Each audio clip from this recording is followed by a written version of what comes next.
She wore my face beneath the veil. When I tried to run, the forest sealed every path. You're listening to ASMR 404Found. Don't forget to like, comment, and subscribe. If you're reading this, you're already too far in. No one finds this trail by accident. Something brings you to it. Some whisper from the back of your mind. A lost name. A shadow in the corner of a photograph. You think you're looking for peace. You think you're escaping your routine. What you're really doing is stepping into a place that remembers grief more than it remembers light. They call it Widow's Pass. Official maps barely list it. A few online hiking boards mention it in passing. Some old-timers from the nearby towns say it's cursed. Say no one ever really makes it out the same as they went in. Some don't make it out at all. People laugh, bows stories off like urban legends. Just local color. But I promise you, something waits inside those woods. And it doesn't care what you believe. The trail is nestled high up in the Cascade Mountains in Washington. Fog clings to the pine like a second skin. The moss here grows thick and damp. Nothing echoes. Your footsteps vanish in the mud before you. Pre-canned feel them. And if you think you're being watched, it's not paranoia. Something in there watches everyone who dares to cross its threshold. Took the trip on the first weekend of October. I was running from my own life. A breakup that hollowed me out. Job loss that made me feel like a failure. And that deep, gnawing silence of being in a city full of people and still feeling completely alone. I needed isolation, not just wanted it. Needed it, my friend Gabe had told me about Widow's Pass months earlier. He said it was hauntingly beautiful, not crowded. The kind of place to reset your mind. Said it wasn't maintained anymore, but worth it if you liked something raw and real. He gave me vague directions, and when I asked him to come with me, he hesitated. I remember the look in his eyes. He didn't say no, he just got quiet. Real quiet, and then told me to be careful. I should have known right then not to go. But I did. I wanted the silence. I wanted a trail that hadn't been walked to death. I wanted to feel small and distant and unseen when I reached the trailhead. The lot was empty. There wasn't even a lot, really. Just a shoulder where you could pull over beside a rusted sign WIDOW's Pass trailhead. Stay on designated trail. No camping beyond mile for no cell service. Beyond this point, you are not alone there. First 3 rules were printed cleanly. The last one looked like someone had carved it in with something sharp, deep, frantic slashes. The kind that don't come from warning someone else. The kind that come from warning yourself. Adjusted my pack. Took a few pictures for reference. Boo. And stepped onto the trail. It was beautiful in that way. Old forests are the kind of beauty that feels patient, heavy, quiet. Moss crawled up the sides of trees like it was trying to pull them back into the earth. The canopy was thick, and the sunlight broke through in long, slow shafts. I walked carefully. The trail wasn't well kept. Roots curled over the dirt, and thick ferns brushed against my legs as I moved for the first mile. It felt like any other forest, quiet, still. I stopped to drink water and heard a soft snap behind me. Just a twig. I turned. Nothing, probably. A squirrel or bird I'd startled. But I kept walking, and that silence didn't come back. It was like the woods were holding their breath by mile 2. I started noticing things. A scarf tied around a tree. Faded red and damp. Not new, but not from years ago either. Then a single glove resting on a rock. Black leather, small, maybe. A woman's. There was no name, no note. I thought someone had lost it. But then I saw the hiking poles. They were driven into the earth upright. Both of them perfectly aligned beside a tree. No footprints, no bag, no tent, no reason. The poles didn't scare me. Not really. They just unsettled something deep inside, something old and instinctive. I kept going, but I started checking over my shoulder. More than once. Mile 3 was worse. The trail began to split into paths I didn't remember seeing on the map. Small forks. Some looked like animal trails, others like narrow footpaths veering off into denser parts of the woods. There were no markers. I checked my phone. No signal. GPS was blank. I followed what felt like the main path, but even that started to feel unfamiliar, too narrow, too choked with overgrowth. Like the trail didn't want to be found anymore. Then I heard breathing soft, slow. Just behind May froze. It didn't move, just stayed right there. A steady inhale and exhale.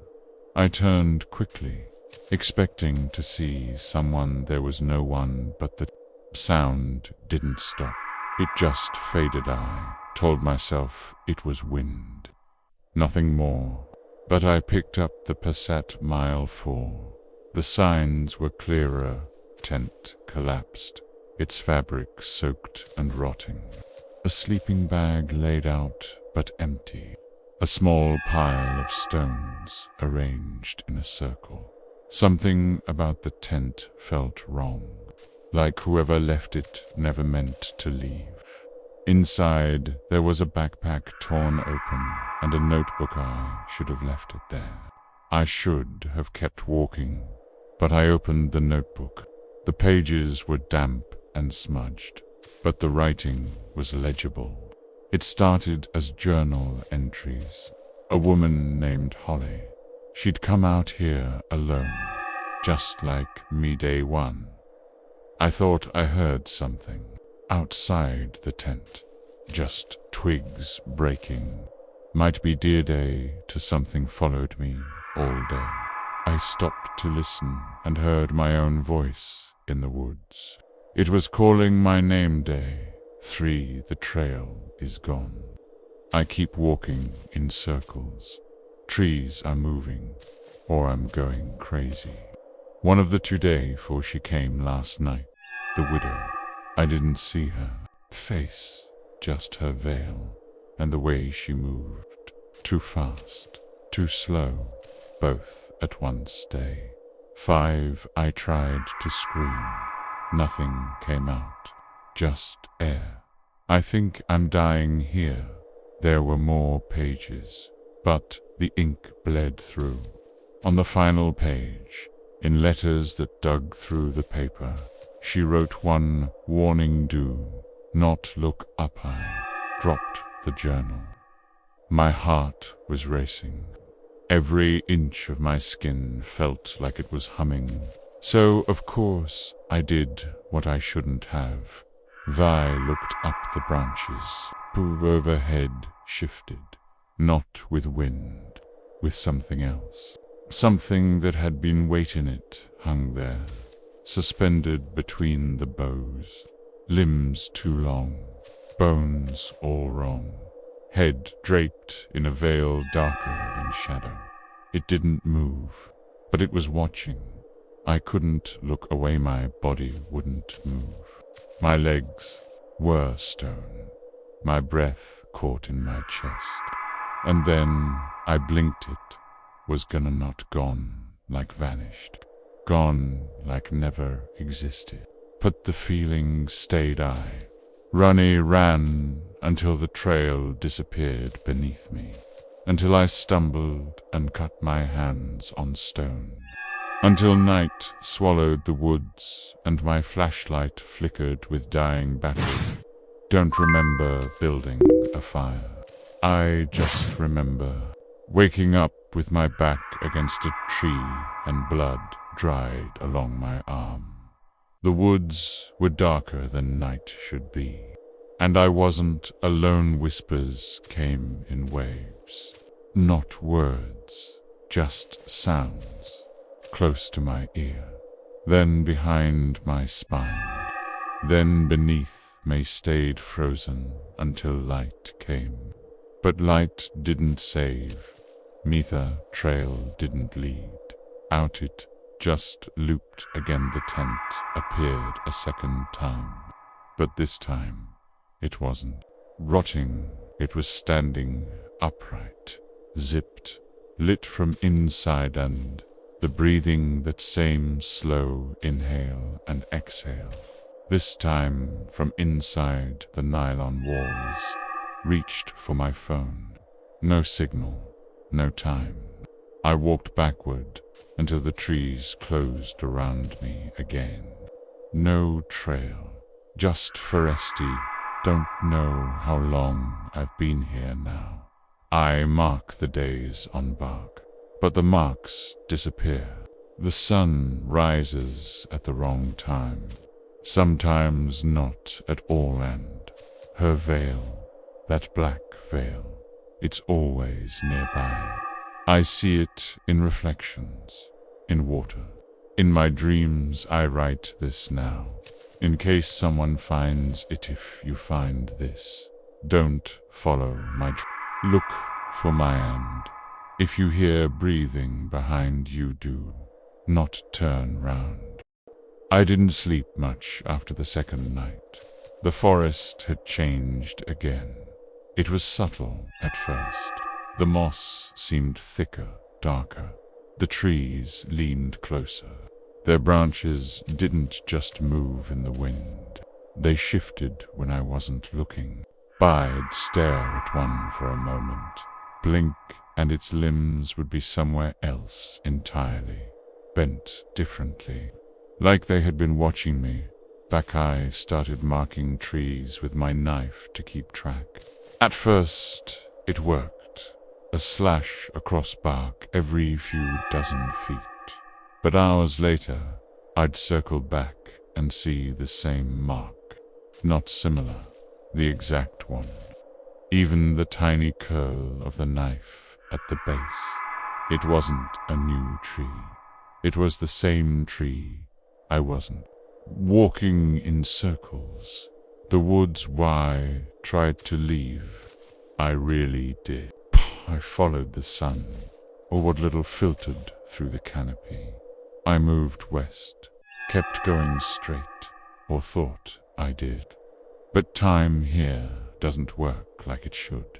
I'd walk for hours, but the light wouldn't change.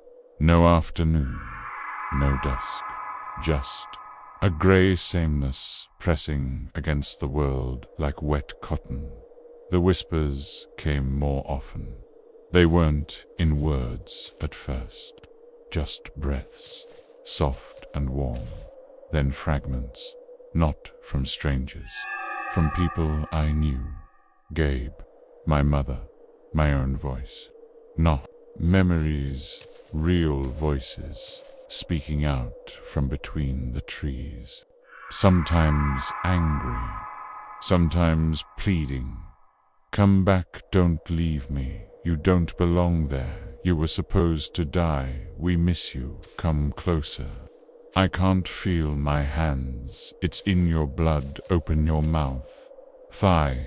Remember that last one. Clear as ice. Open your mouth. I didn't. I clenched my jaw and pressed my back to the base of a tree. I covered my ears, but that didn't stop them. They were inside now, not outside. They had made a home behind my eyes by the 5th day. I stopped keeping time. The food I packed was almost gone. Water came from small streams, but it tasted wrong. Metallic, thick. I forced it down because my throat burned, but it settled in my stomach like gravel. My flashlight died the second night. I had batteries, but when I opened the pack to put them, they were already corroded, crusted with black and green, as if they had aged years in 2 days. I dropped them in the mud and didn't bother replacing them. Not night, the forest glows its faint, blue and green pulses through the roots and under the leaves. Not from bugs or fungus.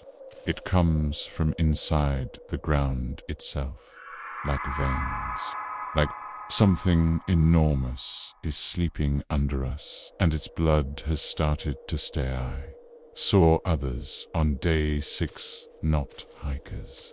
Not animals, shapes, shadows, walking the trail ahead of me. Never full forms, always obscured.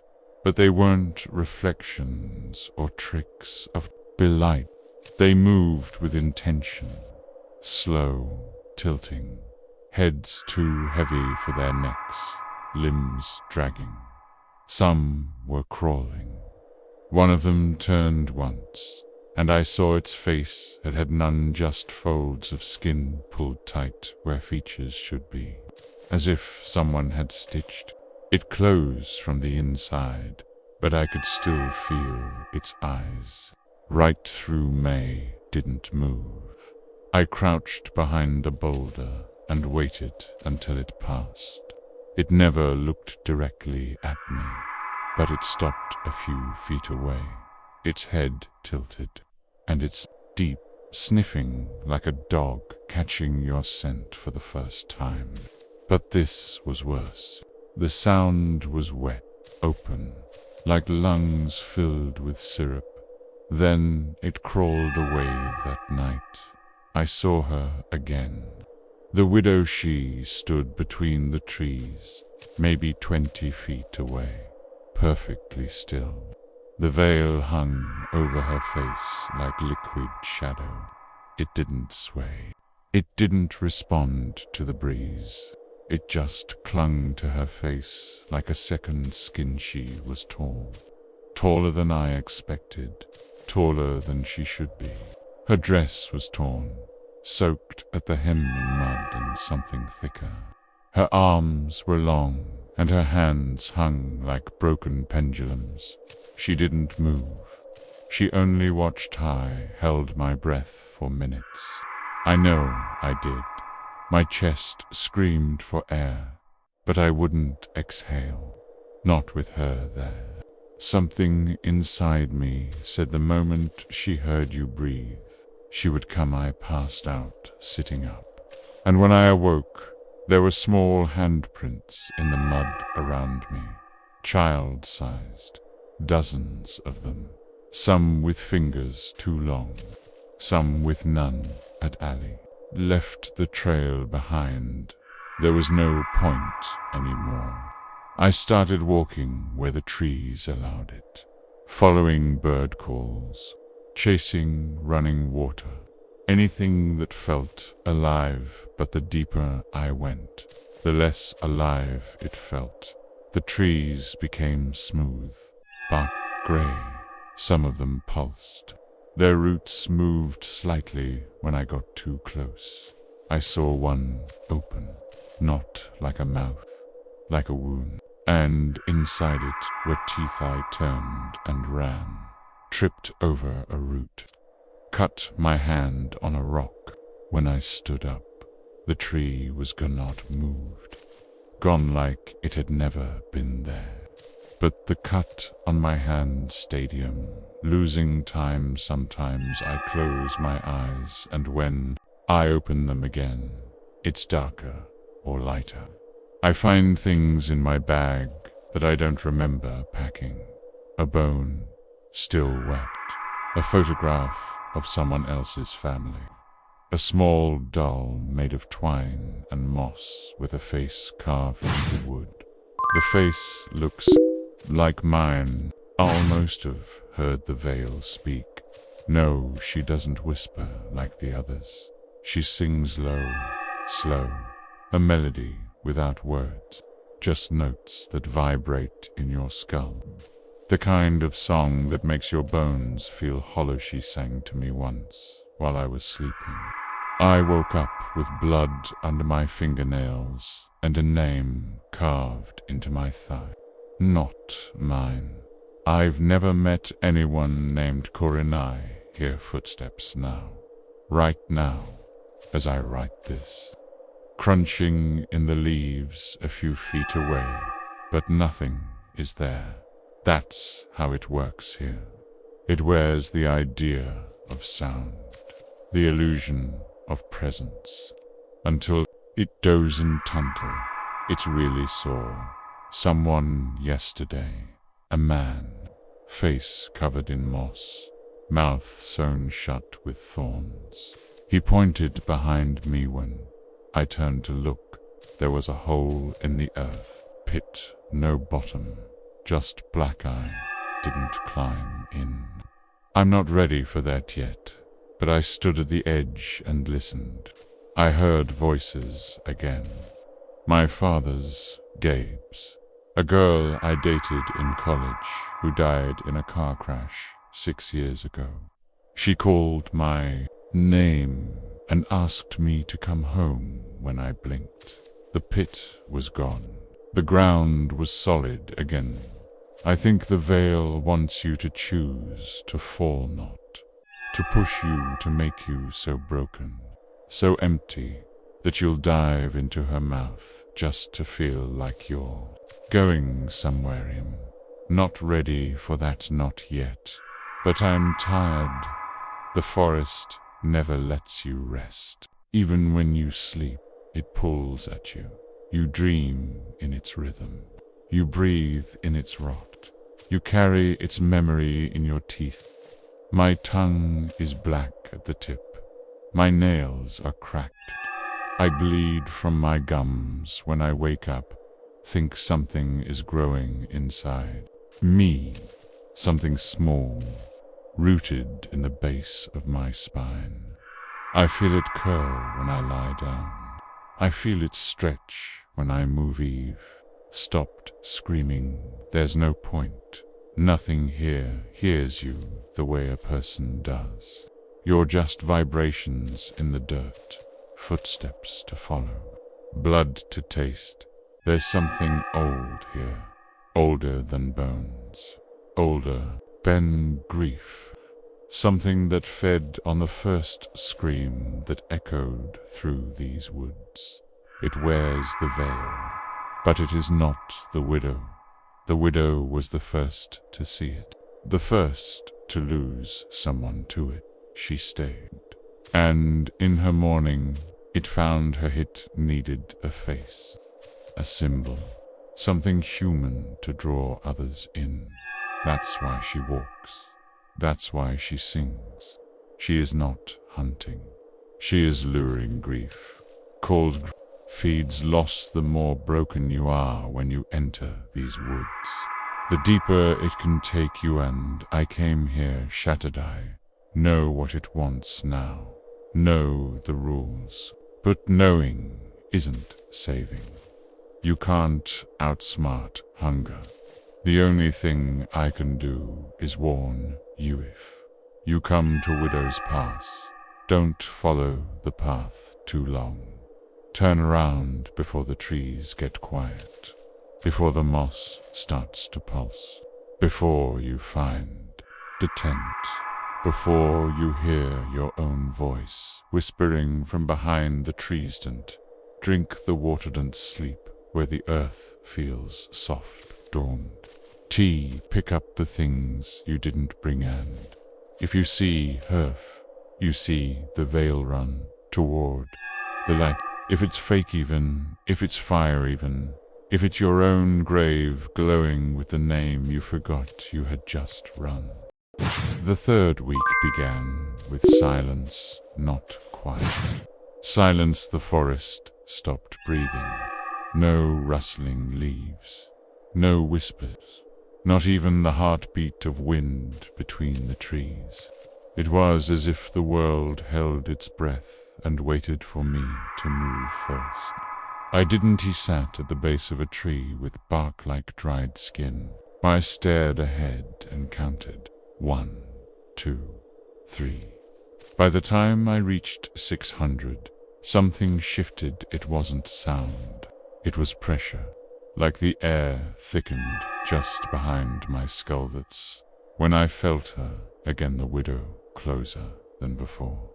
I didn't see her. I didn't need to. She doesn't need to show herself to be present. Her scent carried first, like damp fabric and wilted lilies. Then the cold. Not the kind that raises goosebumps. The kind that sinks into your marrow and tells your body it's already dead. I stood slowly, no sudden movements. I turned once in a circle, careful not to look up. Then I walked forward, not fast, not slow, just steady. That's the trick. If you run, she follows. If you stop, she sings. I passed a tree I remembered. I had carved into it 2 days ago. A line, a simple line. Now there were 4 lines. Vertical, 3 horizontal, like tally marks, like counting. I didn't make them, someone else did, or something else kept moving. By what I think was the 4th week, I stopped feeling hunger. My ribs showed, my teeth ached. I drank when I could, but water had become dangerous. Some of it tasted like copper, some like dirt. Some moved before I touched it. One stream bubbled in reverse. I watched it rise instead of fall. Drops floated upward, suspended like dew on invisible threads. Something inside that water blinked at me. I left without drinking. The forest changes at night. Now it doesn't just darken. It becomes. New trees grow where there were none. Stones vanish. The ground opens and closes. I watched a deer walk into a clearing and step into a hole that hadn't been there a second before. It didn't scream. It just vanished. Swallowed her love. Begun hearing bells, teeny, distant, like a funeral procession lost in the woods. The first time I heard them, I followed. I thought maybe someone else was here. Another hiker, another survivor. I found the source after 2 miles. It was a mobile, hanging from a branch. Dozens of teeth tied with thin wire. Each one inscribed with tiny symbols I couldn't read. The bells were inside them, not attached. Inside the roots of the teeth. They rang without wind. I turned back. The forest didn't follow. MIT moved ahead. I walked for hours but never passed that mobile again. Then came the children at first. I heard their laughter, light, distant. Wrong. Then I saw them, not clearly, blurs between trees, pale faces peeking from behind trunks. Some wore old clothes, torn nightgowns, stained flannel. None of them blinked. One got closer. A girl, no older than 8. She had no eyes, just skin pulled over the sockets. but she smiled. Her mouth was full of needles, not teeth. Needles. She offered me a toy, a stuffed rabbit made of moss and feathers. I didn't take it. I stepped backward. She didn't follow. She sank into the earth. Her body crumpled like ash falling into itself. No sound, no scream. Just gone. I woke the next day with that toy in my baguette, blinked at May, threw it into the fire. It didn't burn.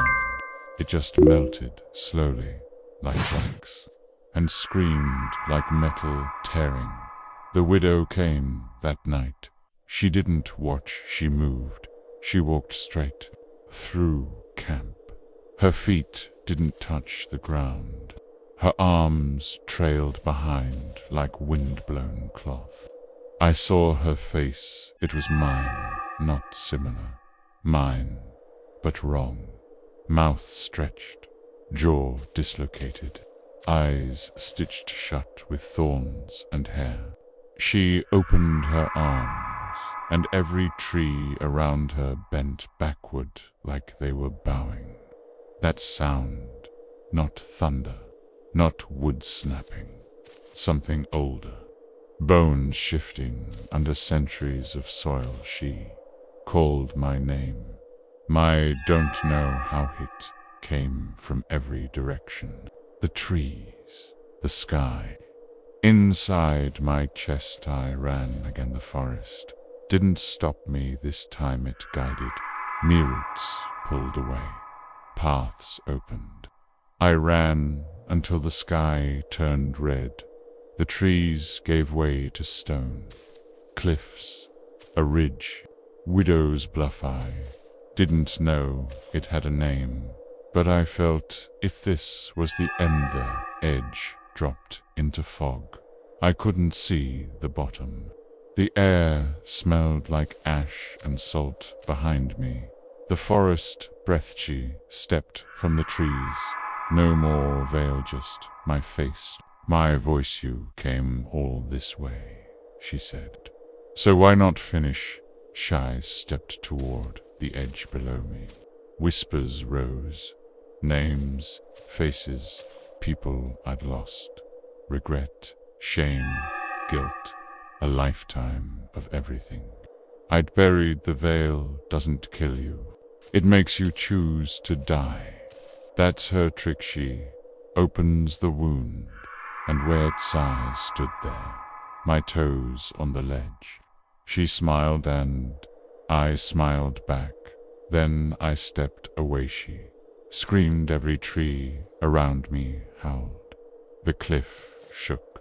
The fog cracked like glass. I didn't fall. Walked back. Each step hurt. The forest tried to stop me. Trees closed in. Roots reached. Whispers screamed. But I kept walking and I found the trail, not a fake one. The real one. The first one. Clean, dirt-packed, familiar. The sign was still there. WIDOWs, pass, TRILH, are not alone lonely this time. The last line was burned. Oh, I walked to my car. It was covered in leaves, rusted, dead, like it had sat there for years. But the keys still fit.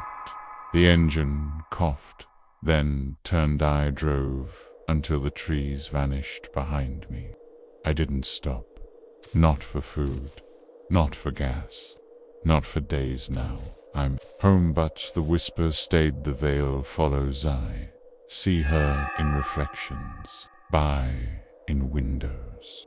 In dreams, something came back with me, something hungry. So I write this noun to warn you it's too late for that. You already read this far. You already read the trail calendar. The veil never lets go of what it marks. If you go to Widow's Pass, you won't find Mayul. Find yourself, and that's worse, because once you see her, she knows your face and she knows you'll come back. If you're planning to hike Harker's Peak Trail in the Ouachita Mountains of Arkansas, not because of the terrain, not because of bears, not even because it's remote or hard to follow. Stay away because there's something inside the woods that wants to stay forgotten. And it doesn't like being found. My name is Elijah. I'm 29. I work in backcountry conservation, mostly trail restoration and wilderness mapping. I've spent over 10 years in forests and mountains across the US. What happened at Harker's Peak is something I've never told anyone, not even my crew. Not even my sister, who begged me to stop going into remote zones after this. I'm telling you now because someone else is going to wander up that trail, and they need to know the truth. Harker's Peak sits at the far edge of the Ouachita National Forest, the kind of region that doesn't show up on park pamphlets. It was removed from official trail maps sometime in the late 80s.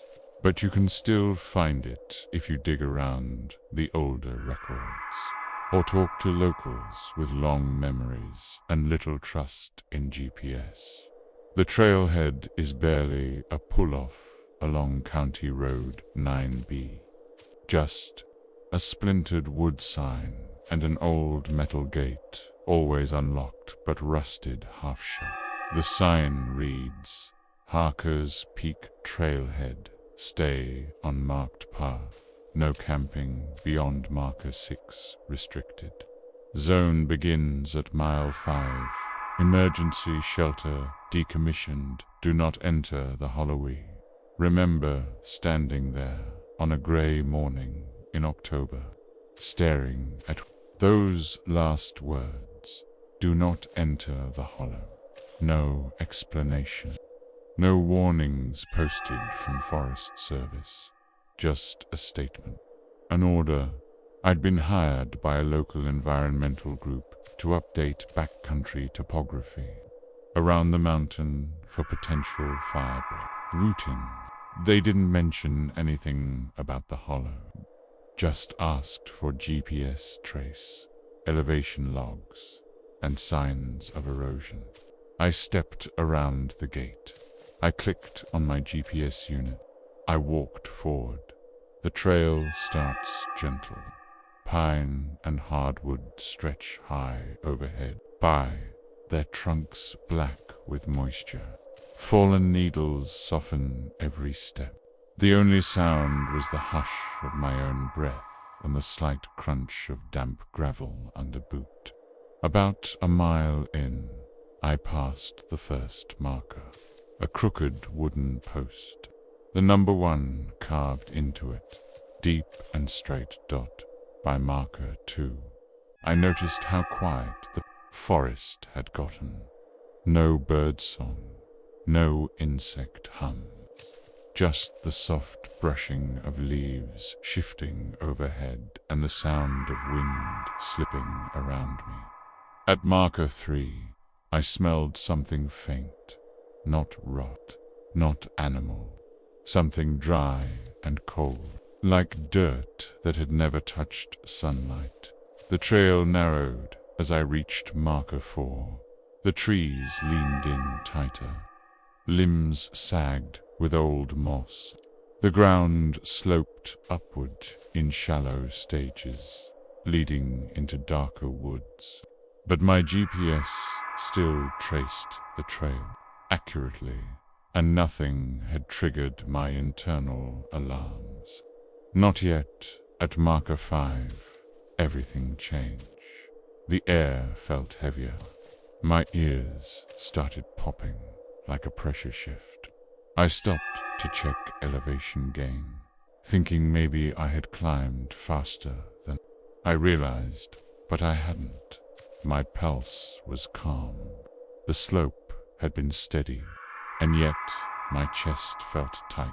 like I was entering something not altitude, but territory. Just past marker 5, the trail crests and opens into a saddle between two ridgelines. There, off to the right, a break in the woods revealed a wide hollow. Not marked, not mapped, a sunken basin of land covered in thick, almost black vegetation. Tall pines ring the edges, their trunks unnaturally pale. Some were completely barkless, just bare wood, like bones standing upright in rows. I didn't plan to go into it.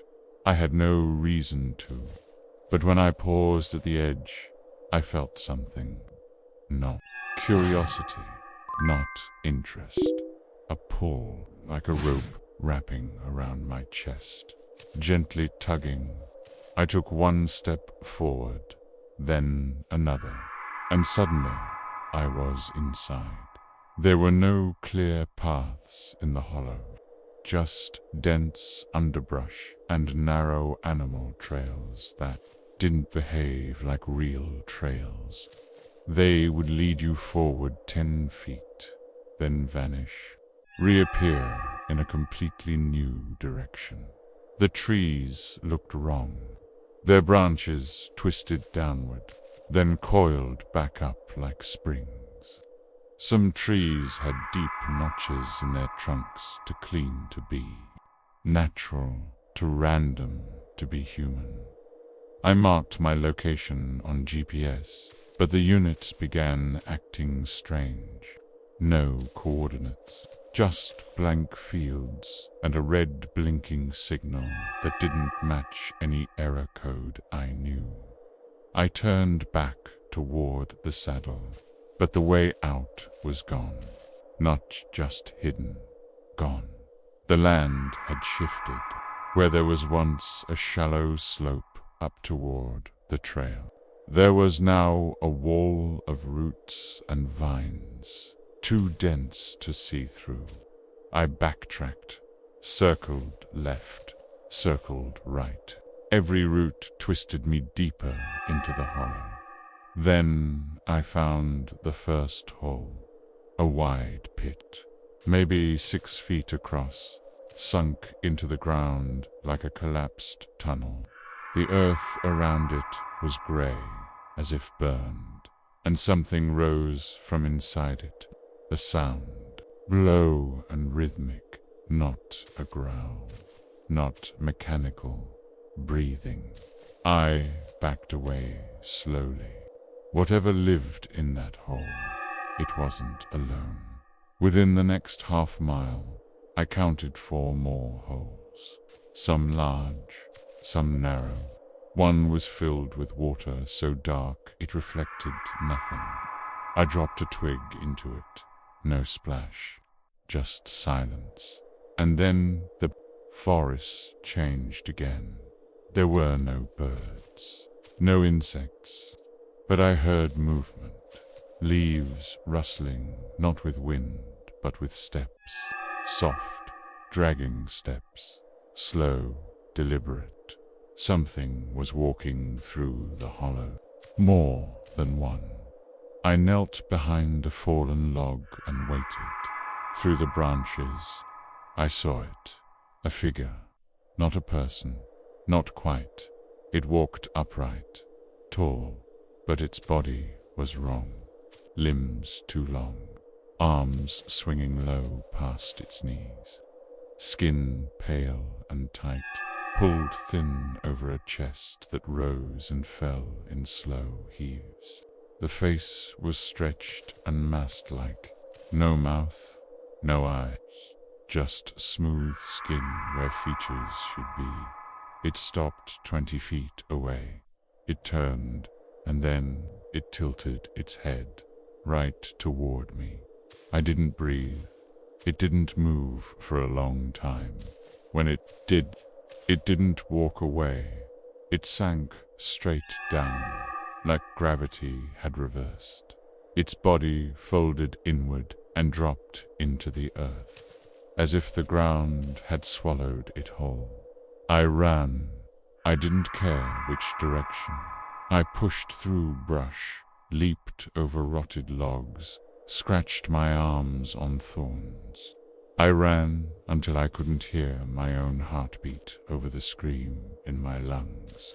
I stopped when the trees thinned, and I found an old structure, a ranger post, decommissioned. As the sign said, the roof had partially collapsed. The walls sagged inward, but inside there were signs someone had lived there recently. A lantern, still warm, a journal, dot and blood, streaked across the floor, leading into a small crawl space behind the bunk. I opened the journal. The first pages were dated back to 1992. The last entry was dated 3 days before I arrived. It said, "They come when it's quiet. Don't speak. Don't blink. Don't run. The hollow takes what tries to leave. I've seen myself outside the window, but I never left the chair. If you're reading this, stay in the light. If the ground breathes, don't look down. And whatever you hear behind the wall, never answer." The next page was soaked in blood. I backed out of the structure, and the forest was waiting. I didn't sleep that night, didn't even try. Sat against the far wall of the collapsed ranger post, one hand gripping my hiking knife, the other holding the lantern I found half-lit beside the bunk. The flame inside danced like it wanted to die. I couldn't stop staring at the floor near the crawl space. The blood had dried into thick lines, but I swore it shifted when I blinked, like it hadn't finished bleeding yet. The wind outside had stopped, so had the air. There was no movement beyond the wooden frame of that cabin. And yet I felt things approaching. Not footsteps, just pressure. A growing awareness that the forest had noticed me, that it had started learning the shape of my presence. I waited until first light, or what passed for ether. Sky never truly brightened in the hollow. It just turned dull gray, like the color of dust before rain. I pushed open the warped door and stepped outside, expecting the ranger post to be surrounded. But the woods were still, and too quiety. Checked my GPS, again dead screen, no coordinates. No map, just a flicker of static and a low, pulsing vibration that had started sometime in the night and hadn't stopped. I buried it in my pack and started walking east. At least, what I hoped was east. Within 15 minutes, the trail vanished again. Say again, like it was ever real. But this place doesn't operate like real woods. Trails aren't paths here. They're traps, suggestions. You walk them like you'd walk a dream until you noticed that it's all repeating the same rock, the same branch, the same stretch of fallen pini started carving into trees again. Deep slashes, 2 marks crossed, plight an X my mark, but an hour later I found a tree with 3 marks, not my X3 vertical lines, etched high into the bark. To clean, to be old. I reached up to feel the grooves. The cuts were still fresh and wet. The sap wasn't sap, it was warm. I stepped back, looked around the trunk, and saw a second one, then a third. More trees, all with identical markings. 3 lines, always high, always freshly bleeding. Jai turned to leave and saw something standing in the distance. A figure. It wasn't the same thing I had seen before. This one wore a cote-long, forest green canvas jacket, like those issued to old Forest Service crews in the 70s. He stood with its back turned, head down, hands at its sides. No movement. No breath I called out I didn't mean to. The words just slipped out, hope punching through instinct. Hather figure didn't turn I. Stepped closer 20 feet, still no movement. 10 feet time. Could see the back of its head. Now it had no hair now. Hat just skin and where its ears should have been. I saw stitching heavy thread pulled through raw holes. I said nothing else. I didn't need to, because the moment I took that last step, the figure moved not fast, slow, but not like walking, like floating. It lifted one foot and then the next, but there was no weight in its gait, just an eerie drift, like it wasn't touching the ground at all. It turned its head only. Its head, the neck cracked sideways at an impossible angle, until its face met mine, and I saw that it was mine exactly, mine, same mouth, same eyes, same scar above the left brow I got when I was 7, but its eyes were hollow blackened. Its smile wasn't human. It raised one hand and pointed past me. Turned to look. There was a doorway in the woods, not a building, just a door frame freestanding, wooden, its hinges rusted, and its knob bent backward. No walls, no roof, just the door, standing alone in a space where no door should be, and behind it, the forest shimmered, not glowed, not shifted, shimmered like water seen through heat. I turned back to the figure, but it was gone. No footsteps, no sound, just air where it had stood. I didn't go through the door, not. Then I circled it wide, stepping around the clearing, eyes never leaving the space inside the frame. It was darker than the woods around it, and the air through it felt different, colder, older. I moved on, and that's when the screaming started. Not loud, not panicked, slow. Deep wail from somewhere ahead. Wasn't a person, it was the land. The hollow was crying, and the deeper I moved, the louder it became. Trees bent away from the soundbirds, didn't return even. The light faded. I found another shelter smaller than the ranger post, just a lintu made of fallen limbs and a tarp strung across to trees inside. A backpack. Kai checked it. 3 energy bars. Still sealed day. Photo 2 people. One smiling, the other naught, and a folded map and drawn. It showed the hollow, but not in topography and warnings. There were circles crossed out sections. One area labeled door things, another marked don't dig here. But the largest mark was the center, a jagged star with a note beneath it. This is where it hums. This is where they watch. This is where I left my name. The paper was torn at the bottom. I copied the symbols onto my notebook and returned the rest. It felt wrong to keep. E.T. didn't sleep again that night. He waited under the tarp, one eye open, until morning when the light came. I saw footprints around the sheltered one's bare feet, child-sized but deeper than they should be, like whatever left them weighed too much for its size. They circled the Leontu 3 times, then vanished into the woods. No drag marks, no trail, just gone. I walked in the opposite direction for what I think was 3 hours. Then I saw the cabinet, the ranger. Post knot, a lientoa, real cabin stone, foundation, wooden walls, shutters.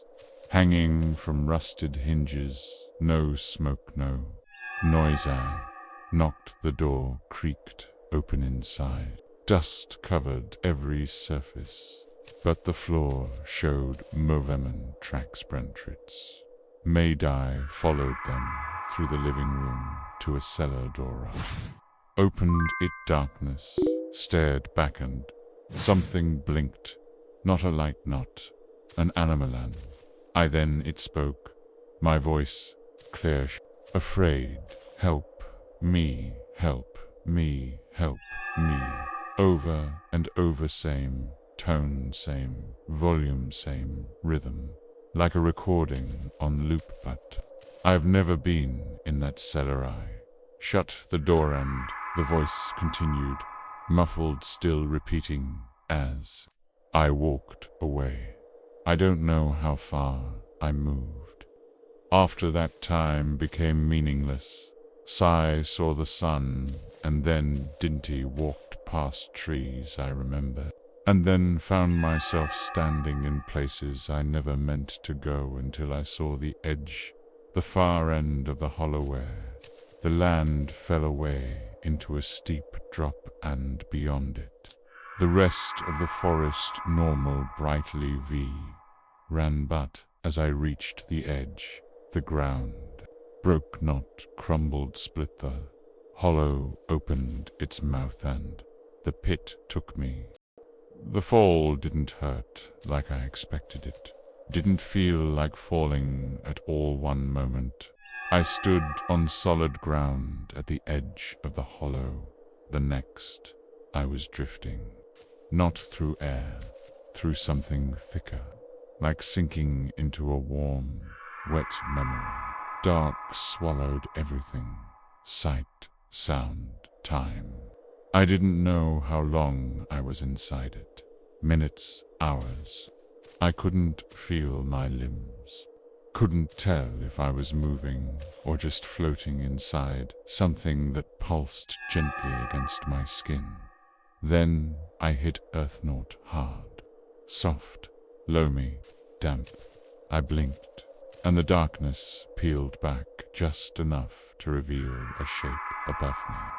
Roots hung low like ribs over a buried cathedral.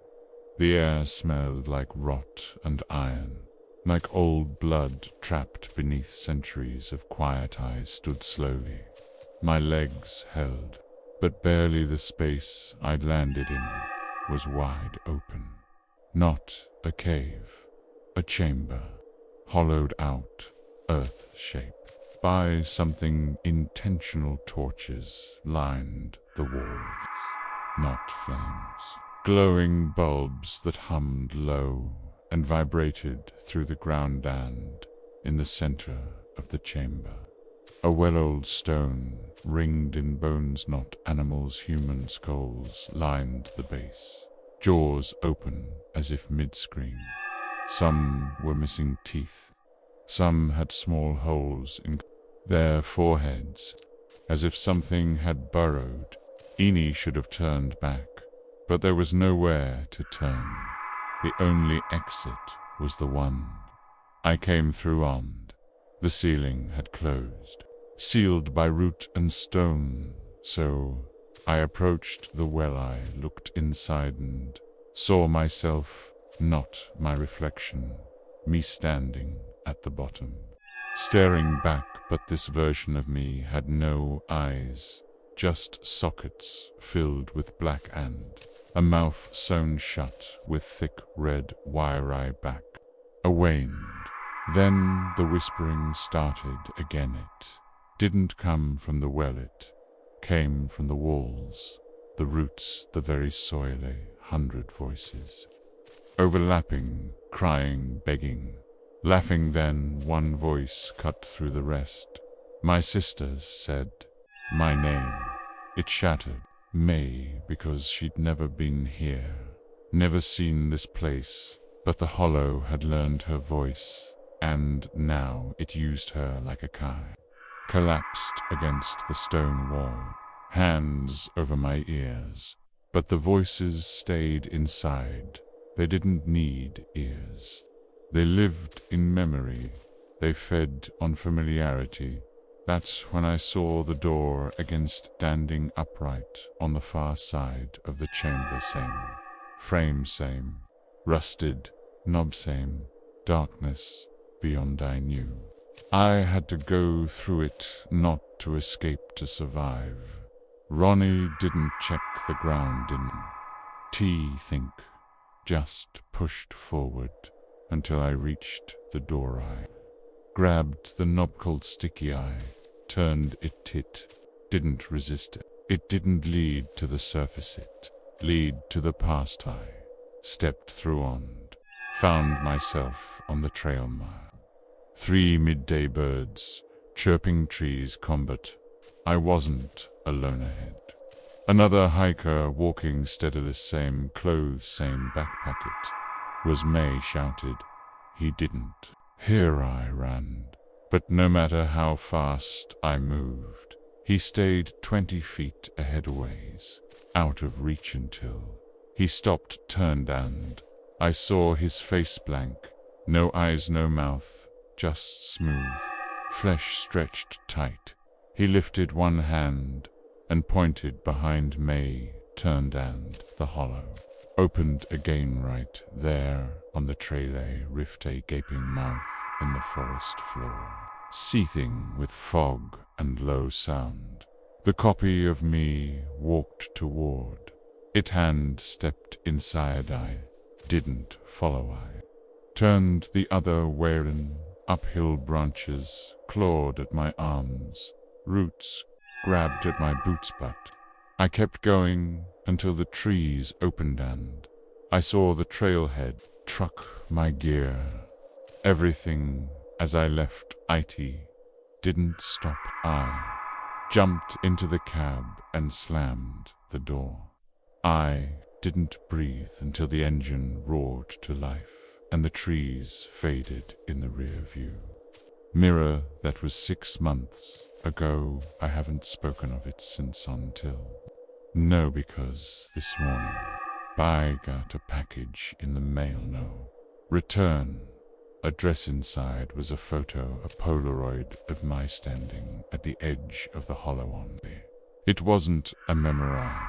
Wasn't alone. Behind me stood the blank version, the copies miling, and at the bottom of the photo was a message in red ink. You left your name here, where keeping it warm.